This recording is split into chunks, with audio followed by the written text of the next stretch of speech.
Welcome to cooking it simple. ഞാൻ ജെസ്സി. എല്ലാവർക്കും സുഖമാണെന്ന് വിചാരിക്കുന്നു. ഒരുപാട് പേര് വെറൈറ്റി ആയിട്ടുള്ള സ്നാക്കിൻ്റെ റെസിപ്പീസ് ഇടാനായിട്ട് റിക്വസ്റ്റ് ചെയ്യുന്നുണ്ട്. അപ്പോൾ ഇന്നും ഞാനൊരു സ്നാക്കിൻ്റെ റെസിപ്പി ആയിട്ട് തന്നെയാണ് എത്തിയിട്ടുള്ളത്. വെറൈറ്റി ആയിട്ടുള്ള ചിക്കൻ ഫില്ല് ചെയ്തിട്ടുള്ള ഒരു ബ്രെഡിൻ്റെ റെസിപ്പിയാണ്. അറബിക് ബ്രെഡായ ഖമീറയുടെ ഒരു കൂട്ടാണ് ഞാൻ ഇതിന് വേണ്ടിയിട്ട് ഉപയോഗിച്ചിട്ടുള്ളത്. നമുക്ക് വീട്ടിലുള്ള ചേരുവകൾ ഉപയോഗിച്ചിട്ട് എളുപ്പത്തിൽ ഉണ്ടാക്കിയെടുക്കാൻ പറ്റുന്ന ബ്രെഡാണ്. നല്ല ടേസ്റ്റുമാണ് കഴിക്കാനായിട്ട്. അപ്പോൾ ഇതെങ്ങനെയാണ് ഉണ്ടാക്കുക നമുക്ക് നോക്കാം. ആദ്യം തന്നെ നമുക്കിതിൻ്റെ ബ്രെഡിൻ്റെ മാവ് റെഡിയാക്കാം. ഇതിനായിട്ട് ഞാൻ 1 ടീസ്പൂണ് ഇൻസ്റ്റൻറ്റ് ഈസ്റ്റ് എടുത്തിട്ടുണ്ട്. അതൊരു ബൗളിലേക്ക് ഇട്ട് കൊടുക്കുകയാണ്. നിങ്ങൾക്ക് ഇതല്ലാതെ മണിയായിട്ട് വരുന്ന ഈസ്റ്റും ഇതേ മെത്തേഡിൽ ചെയ്യാം.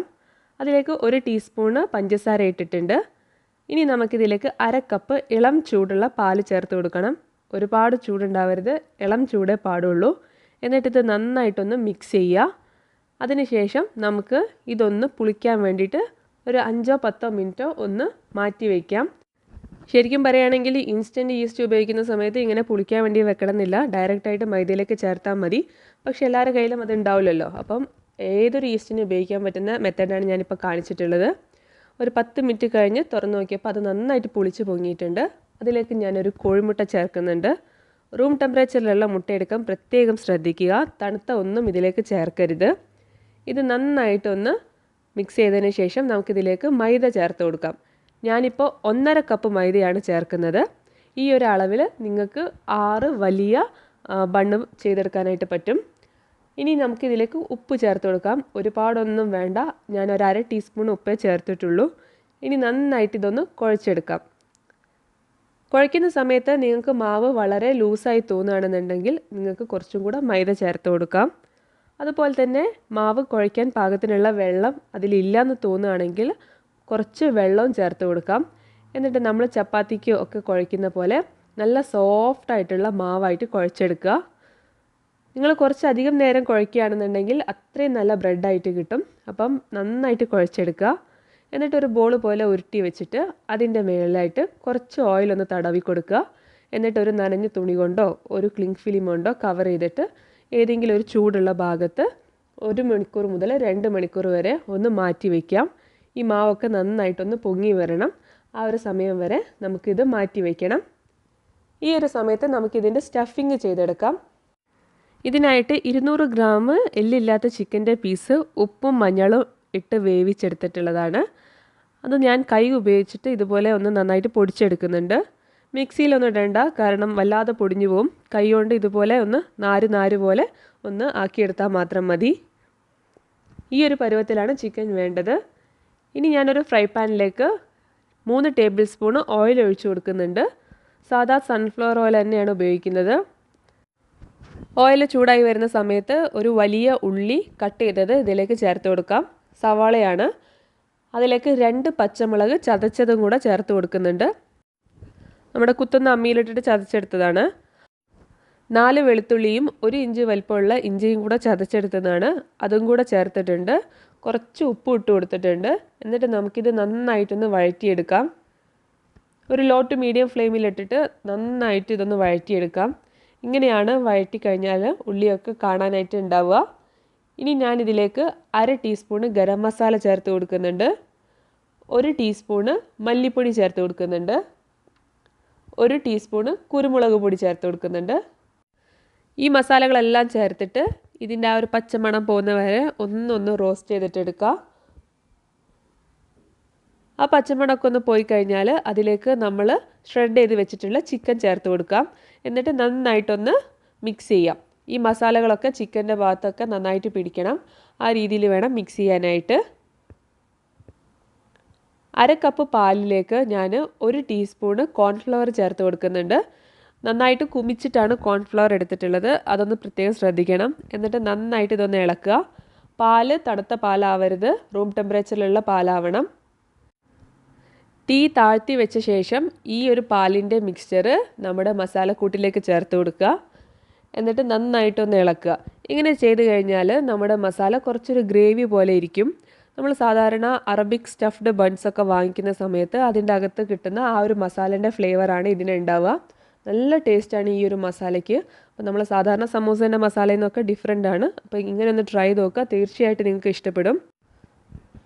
കുറച്ച് കഴിയുമ്പോൾ നിങ്ങൾക്ക് മസാല എല്ലാം ഇതുപോലെ ഒരുമിച്ച് വരുന്ന രീതിയിൽ കാണാനായിട്ട് പറ്റും. ഈ ഒരു സമയത്ത് ഫ്ലെയിം ഓഫ് ചെയ്യുക. ഇതിലേക്ക് കുറച്ച് മല്ലിയില അരിഞ്ഞത് കൂടെ ഞാൻ ചേർത്ത് കൊടുക്കുന്നുണ്ട്. അതും കൂടെ ചേർത്തിട്ട് ഒന്ന് മിക്സ് ചെയ്യാം. എന്നിട്ട് ഈ ഒരു കൂട്ട് നമുക്ക് ചൂട് തടയാനായിട്ട് മാറ്റി വയ്ക്കാം. അപ്പോൾ നമ്മുടെ സ്റ്റഫിങ് റെഡിയാണ്.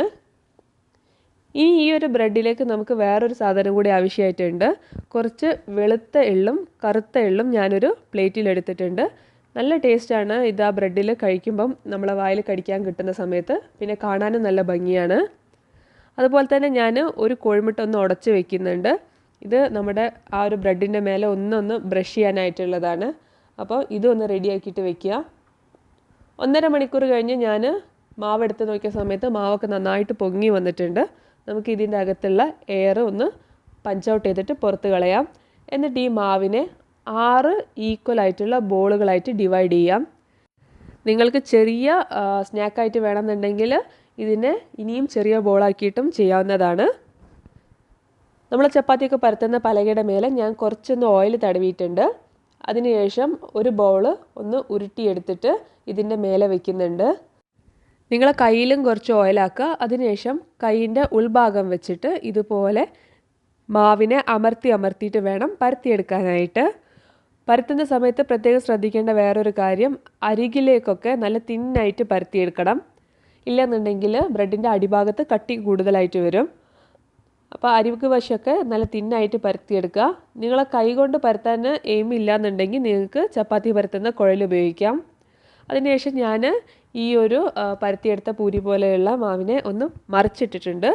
എന്നിട്ട് ആ വശത്താണ് നമ്മൾ റെഡിയാക്കി വെച്ചിട്ടുള്ള സ്റ്റഫിങ് ഞാൻ വെച്ച് കൊടുക്കുന്നത്. കാരണം മറ്റേ വശമാണ് നല്ല സ്മൂത്തായിട്ടുള്ളത്. അപ്പം ഞാൻ ആ ഒരു വശത്തിനെയാണ് ബ്രെഡിൻ്റെ പുറം ഭാഗമായിട്ട് എടുക്കുന്നത്. അപ്പോൾ ഏത് വശമാണോ നല്ല സ്മൂത്തായിട്ടുള്ളത് ആ ഒരു വശം പുറം ഭാഗത്തേക്ക് ആക്കിയിട്ട് വേണം അകത്ത് ഈ ഒരു സ്റ്റഫിങ് വെച്ച് കൊടുക്കാൻ.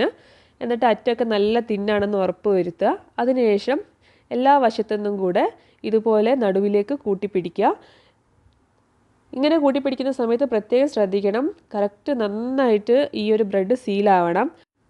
ഇല്ലാന്നുണ്ടെങ്കിൽ നമ്മൾ ഫ്രൈ ചെയ്യുന്ന സമയത്ത് എന്തെങ്കിലും ഹോളൊക്കെ ഉണ്ടെങ്കിൽ അതിൻ്റെ അകത്തേക്ക് ഓയിൽ കയറും. നന്നായിട്ട് ഇതുപോലെ നടുവിലേക്ക് കൂട്ടിപ്പിടിച്ചെടുത്തതിന് ശേഷം ഇതൊന്ന് തിരിച്ചു കൊടുക്കുക. അപ്പോൾ ഇത് നന്നായിട്ട് സീലായിക്കോളും. തിരിച്ചു കൊടുത്തിട്ട് എക്സസ് ഉള്ള മാവ് നിങ്ങൾക്ക് ഇതിൽ നിന്ന് നുള്ളിക്കളയാം. അതിനുശേഷം ഇത് നന്നായിട്ട് കവറാണെന്ന് നല്ലോണം നോക്കുക. നല്ല കവറായിട്ട് തന്നെയാണ് ഉള്ളത്. ഇനി ഇതിൻ്റെ ഷേപ്പ് നമുക്കൊന്ന് കറക്റ്റ് റൗണ്ടിലേക്ക് ആക്കിയെടുക്കാം. 2 കൈൻ്റെയും ഉൾഭാഗം വെച്ച് ഇതുപോലെ ഒന്ന് തിരിച്ചു കൊടുത്താൽ മതി. അപ്പം നല്ലോണം കറക്റ്റ് ഉള്ളിലേക്ക് ആയിട്ട് നല്ല റൗണ്ട് ഷേപ്പായിട്ട് കിട്ടും. അതിനുശേഷം ഞാൻ മുകൾ ഭാഗം ഒന്ന് പ്രസ് ചെയ്തിട്ടുണ്ട്. ഇനി ഞാൻ എൻ്റെ കൈ നമ്മൾ നേരത്തെ ഉടച്ചു വെച്ചിട്ടുള്ള മുട്ടയിൽ മുക്കിയിട്ട് ഈ ഒരു ബ്രെഡിൻ്റെ മേലെ ഒന്ന് തടവി കൊടുക്കുന്നുണ്ട്. അതിനുശേഷം അതേ മുട്ടയുള്ള കൈ കൊണ്ട് തന്നെ നമ്മൾ എടുത്ത് വെച്ചിട്ടുള്ള എള്ളില്ലേ, ആ എള്ള് ഒന്ന് ഇതുപോലെ തൊട്ടിട്ട് ബ്രെഡിൻ്റെ മേലെ ഒന്ന് പ്രസ് ചെയ്ത് കൊടുക്കുക. അപ്പോൾ നമ്മൾ എടുത്ത് വെച്ചിട്ടുള്ള എള്ള് ഇതിൻ്റെ മേലെ ആയി കിട്ടും. നല്ലൊരു ഭംഗിയാണ് കാണാനും. ഞാനിപ്പോൾ ഒരു ഇരുമ്പിൻ്റെ ചീനച്ചട്ടിയാണ് എടുത്തിട്ടുള്ളത്. അതിൽ ഓയിൽ ഒഴിച്ചിട്ടുണ്ട്. ഓയിൽ നന്നായിട്ട് ചൂടായോ എന്ന് അറിയാനായിട്ട് ഒരു പീസ് മാവ് ഇട്ട് നോക്കിയാൽ മതി. മാവ് ഇട്ട് കഴിഞ്ഞാൽ മാവ് ഇതുപോലെ പൊങ്ങി വരണം. അപ്പോൾ ഓയിൽ ചൂടായിട്ടുണ്ടെന്നാണ്. അതിനുശേഷം ഫ്ലെയിം ഒന്ന് കുറച്ച് വയ്ക്കുക. എന്നിട്ട് നമ്മൾ റെഡിയാക്കി വെച്ചിട്ടുള്ള ബ്രെഡ് ഇതിലേക്ക് ഇട്ട് കൊടുക്കുക. ബ്രെഡ് ഇട്ട് കൊടുത്തു കഴിഞ്ഞാൽ തന്നെ നിങ്ങൾക്ക് കാണാൻ പറ്റും സൈഡിൽ നിന്നൊക്കെ കുമിളകൾ വരുന്നുണ്ടാവും. ആ സമയത്ത് നിങ്ങൾ ഇതുപോലെ മുകളിലേക്ക് ഒരു കോരി വെച്ചിട്ട് ഓയിലൊന്ന് ഇതുപോലെ തേവി കൊടുക്കുക. ഇങ്ങനെ ചെയ്യുന്ന സമയത്ത് നിങ്ങൾക്ക് കാണാൻ പറ്റും നമ്മൾ നെയ്പത്തിരിയൊക്കെ പൊരിക്കില്ലേ, അതുപോലെ ഈ ഒരു ബ്രെഡ് നന്നായിട്ട് പൊങ്ങിയിട്ട് വീർത്ത് വരും. ഈ ഒരു പാകത്തിലാണ് നമ്മുടെ സ്നാക്ക് നമുക്ക് വേണ്ടത്. അപ്പോൾ അങ്ങനെ പൊങ്ങുന്ന സമയം വരെ നിങ്ങളൊന്ന് ഇതുപോലെ ഓയിൽ നമ്മുടെ ബ്രെഡിൻ്റെ മേലേക്ക് ആക്കി കൊടുക്കുക. പൊങ്ങി വന്നു കഴിഞ്ഞാൽ ഫ്ലെയിം ഏറ്റവും ചെറുതാക്കിയിട്ട് വെക്കുക. എന്നിട്ട് ലോ ഫ്ലെയിമിൽ വേണം ഈ ഒരു സ്നാക്ക് കുക്ക് ചെയ്യാനായിട്ട്. അതിനുശേഷം ഇതുപോലെ തിരിച്ചും മറിച്ചും ഇട്ടിട്ട് നമ്മുടെ ബ്രെഡ് നല്ല ഗോൾഡൻ ബ്രൗൺ കളർ ആവുന്നത് വരെ ഫ്രൈ ചെയ്തിട്ടെടുക്കുക. ഒരുപാട് ഫ്ലെയിം കൂട്ടി വെച്ച് കഴിഞ്ഞാൽ ബ്രെഡിൻ്റെ ഉൾവശം ഒന്നും വേവില്ല. അതുകൊണ്ട് ലോ ഫ്ലെയിമിൽ തന്നെ കുക്ക് ചെയ്യാൻ വേണ്ടി പ്രത്യേകം ശ്രദ്ധിക്കുക. നമ്മൾ ആദ്യം ബ്രെഡ് ഇടുന്ന സമയത്ത് ആ ഒരു ഫ്ലെയിം കുറച്ചുണ്ടാവണം, ചൂടുണ്ടാവണം. അപ്പോഴേ ഈ ഒരു ബ്രെഡ് പൊങ്ങി വരുള്ളൂ. പൊങ്ങി വന്നു കഴിഞ്ഞാൽ നിങ്ങൾക്ക് അതിനെ ഫ്ലെയിം താത്തി വെച്ചിട്ട് ചെറിയ ഫ്ലെയിമിൽ കുക്ക് ചെയ്യുക. അപ്പോൾ ഈ ഒരു കാര്യം പ്രത്യേകം ശ്രദ്ധിക്കണം. ഇപ്പം ഞാനിത് തിരിച്ചും മറിച്ചിട്ടിട്ട് നല്ല ഗോൾഡൻ കളർ ആവുന്നത് വരെ ഇതിനൊന്ന് കുക്ക് ചെയ്തിട്ടുണ്ട്. ഈ ഒരു സമയത്ത് നിങ്ങൾക്ക് അടുത്ത ബ്രെഡ് റെഡിയാക്കിയിട്ട് വെക്കാം. ഇനി നമുക്കിത് എണ്ണയിൽ നിന്ന് കോരിയെടുക്കാം. ഇപ്പം തന്നെ നോക്കിയാൽ നിങ്ങൾക്ക് കാണാൻ പറ്റും, ഇത് ശരിക്കും നല്ലോണം വീർത്ത് പൊങ്ങി വന്നിട്ടുണ്ട്. നല്ല നമ്മൾ ബേക്കറിയിൽ നിന്നൊക്കെ വാങ്ങുന്ന ബണ്ണ് പോലെ പൊങ്ങി വന്നിട്ടുണ്ട്. ഇതായിരിക്കണം നമ്മുടെ സ്നാക്കിൻ്റെ ഒരു ടെക്സ്ചർ. നല്ല ക്രിസ്പി ആയിരിക്കും ഇത് ഫ്രൈ ചെയ്തെടുക്കുന്ന സമയത്ത്. കുറച്ച് നേരം വെച്ച് കഴിഞ്ഞാൽ നല്ല സോഫ്റ്റായി കിട്ടും. പിന്നെ എല്ലാവരോടും ഒരു റിക്വസ്റ്റ് കൂടെ ഉള്ളത്, നിങ്ങൾ ആരെങ്കിലും ചാനൽ സബ്സ്ക്രൈബ് ചെയ്യാൻ ബാക്കിയുണ്ടെങ്കിൽ താഴെ ചുവന്ന സബ്സ്ക്രൈബ് ബട്ടണും ക്ലിക്ക് ചെയ്തിട്ട് ഒരു ബെല്ല് വരും, അത് ക്ലിക്ക് ചെയ്തിട്ട് ഓൾ എന്ന ഓപ്ഷൻ എടുത്തു കഴിഞ്ഞാൽ ഞാൻ വീഡിയോസ് ഇടുമ്പോൾ ഒക്കെ നിങ്ങൾക്ക് നോട്ടിഫിക്കേഷൻ വരും. അപ്പോൾ എല്ലാവരും ഒന്ന് സപ്പോർട്ട് ചെയ്യുക, തീർച്ചയായിട്ടും അതൊന്ന് ചെയ്ത് വെക്കുക. ഇനി ഇതുപോലെ തന്നെ നമുക്ക് ബാക്കിയുള്ള എല്ലാ ബ്രെഡും റെഡിയാക്കിയിട്ട് എടുക്കാം. നല്ല ഈസിയാണ്. ഇത് ഫ്രൈ ആവാനൊന്നും ഒരുപാട് സമയം എടുക്കില്ല. നിങ്ങൾക്ക് 1 മിനിറ്റ് കൊണ്ട് തന്നെ ഒരു ബ്രെഡ് ആയി കിട്ടും. ഇനി ഞാൻ ഇതിൻ്റെ ഉൾവശം എങ്ങനെയാണുള്ളതെന്നൊന്ന് കാണിച്ചു തരാം. ഇതിപ്പോൾ നല്ല സോഫ്റ്റ് ആയിട്ടുണ്ട്, കാരണം ഞാനിത് മുന്നേ ഫ്രൈ ചെയ്ത് വെച്ചിട്ടുണ്ടായിരുന്നു. നല്ല ടേസ്റ്റാണ് ഇത് കഴിക്കാൻ. ഈ ഒരു മസാല വെച്ചിട്ട് തന്നെ ചെയ്യുക. എല്ലാവരും ട്രൈ ചെയ്തൊക്കെ ഫീഡ്ബാക്ക് അറിയിക്കുക. ഇൻഗ്രീഡിയൻസും ടിപ്സും താഴെയുണ്ട്. Thank you for watching.